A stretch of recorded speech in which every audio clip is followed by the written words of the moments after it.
Pilots, they all sound the same. Like, they'll all go up there and they'll be like, This is your pod speaking. We have flight attendants going up and down the aisle. Please buckle your seatbelts and put up your trays.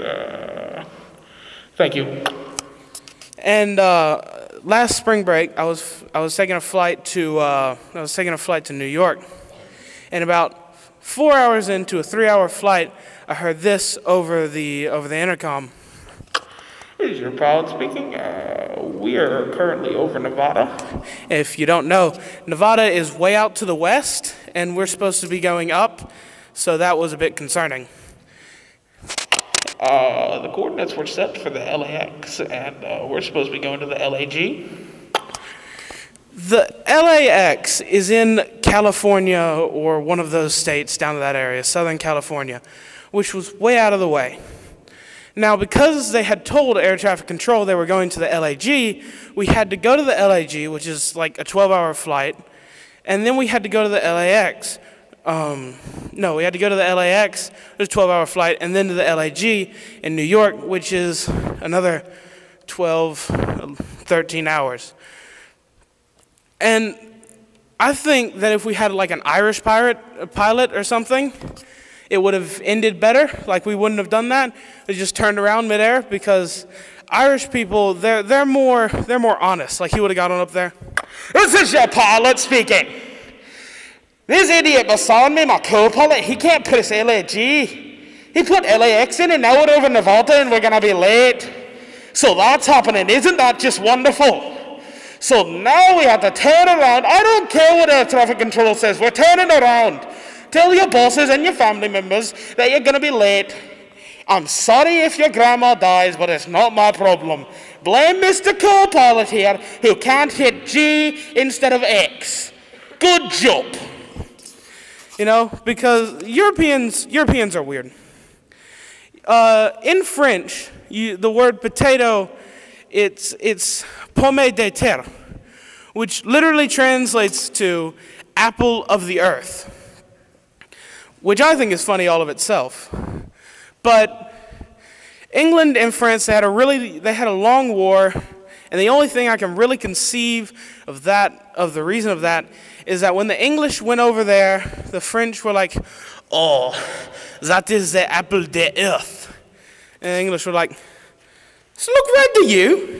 No, it's not even a fruit, it's a root, it's in the ground. Apples are in the air, potatoes in the ground. It's not an apple of anything, it's a potato. What is a bloody potato? It's not an apple of the earth, that's for sure. I don't know what you're on about. You lost your mind, you bloody bugger. You know? And the French, they have a lot of weird words that don't really make sense from English. Because, like, they're not that far from each other, the place that those two started. Like, in French, brother is like frère or something. I didn't do that. It's like frère or something. And I don't, because brother and frère, they're not that close together. There's not even an F in brother. It doesn't make sense. You know? And I'm thinking that when the English went over there, the French were like, oh, not again. We will have another war. This is bloody bullocks. I don't like this. The French are cool, though. The French are really cool. You know who the French are really nice to? The French are really nice to the LGBT community. They're really nice to them. LGBT, that's like the gay rights community. They're very good to them. They have full rights and everything. They can serve in the military, which I think is awesome, because we wouldn't really need a military if we just had a bunch of open lesbians in there. Like, we'd just have Lesbian Brigade 1, and like, we'd let them in training, they'd all sync up, you know what I mean? Don't pretend like you don't. And then once a month, we'd take a country. We'd just throw them down in the Middle East, just somewhere over there, I don't really care. And in like a year, we'd have the entire place. Everything would be ours, because what are you going to do? And then after they were done with the country, we'd wait a week, let the stragglers go and everything, and we'd send the gays in, and they'd be like, oh my God, they call that architecture? What the? Oh my God, burn it down, send lesbians to it. Ugh. It's disgusting. No. Another group that's really nice to the gays and lesbians and everyone else is like the Native Americans, the Indians. I don't say Native Americans, that has too many syllables, and I'm lazy. You know, and we're jerks to the Native Americans, like just jerks. We sent them over to Oklahoma, right, on the Trail of Tears thing. What's good about Oklahoma? Anything? No, nothing's good about Oklahoma. No one likes it there. No one lives there. It's all a fraud. It doesn't exist. Oklahoma is in the middle of Tornado Alley. It's like, okay, here are all these swirling things of death and hatred.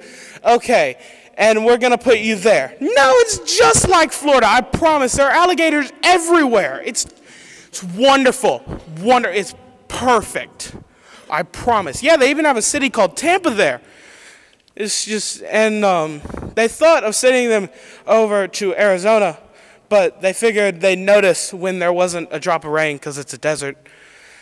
And they're just sitting there and they're thinking, all the people around, just like, where are we going to send the Indians? I don't know why they're British. Where are we going to send the Indians? Well, should we send them to earthquake hell or tornado hell? Is there an earthquake and tornado hell? No, we broke that. Sorry. Is there an earthquake, tornado, desert hell? No, that was broken too. Sorry. Because you don't hear of like colonists ever fixing anything, do you? No, everything is broken when we go in there. And personal story. Speaking of that area of the United States. My friend, okay, background. Every Southern dad, and I mean like Southern dad, they all start every sentence with the word well. Like, I asked my dad one time, because he just got off the phone with my mom who was in New York, and I said, hey Dad, how's Mom? And he said, well, she's your mother. Really? I couldn't tell. And every Southern dad talks like that, but if you find one that doesn't, don't trust him. Preferably kill him, because they're lying. Okay? My friend's dad, he doesn't talk like that. He ran in the house and he was like, hey boys, you want to go fly on the crop duster? I'm 8. I can't say no. We're flying. So, yes. So we get in the crop duster and he starts trying to make it go, and it makes a noise similar to like 12 times. He tries it for like 20 minutes, and then he turns back and he says to the backseat, he goes, I'm going to go get Jeb. We'll be right on this. It won't take no time at all. We'll be good in just a second. So I thought he was going to get out, get in the truck, and fly, drive over to the barn and get Jeb. That's the actual guy's name. No, he got out and he said, Jeb, you come over here. Crop duster's not working. Bring the winch. You use a winch to pull vehicles, if you don't know. I didn't think about this at 8 years old. So Jeb comes over and he says, what you need with the winch, Mr. K? And my friend's dad said, hook the winch onto the plane. Now I noticed, and I was scared. So he hooked the winch onto the plane, and I looked at it and I was like, how are we going to remove that once we start in the air? Are you sure this is a good idea? And he looked at me because I had annoyed him because, he was doing a lot of stupid things, and I was telling him that they were stupid. So we didn't die, which is a plus. And he looked at me, and he said, Jeb, bring me the welder. And he cut a hole in the floor. It wasn't a welder. It looked like a welder. And he cut a hole in the floor with it right above where the axle area that he hooked it onto was. And he said, Jeb, start driving. This is going to be great. And Jeb started up the truck, and he started going, and we hit like 60 miles an hour, and he pulled back on the thing, and the plane went up in the air, hit the arc, and hit the car, and it broke the suspension off the plane and the propeller, and the back half of the car completely gone and destroyed. It was terrible and awesome. And the only reason why I think that didn't work, there's only one reason, is that he didn't start up the plane and go, this is your pilot speaking. We'll be taking off in approximately 5 minutes. Jeb, where's the winch? That's it.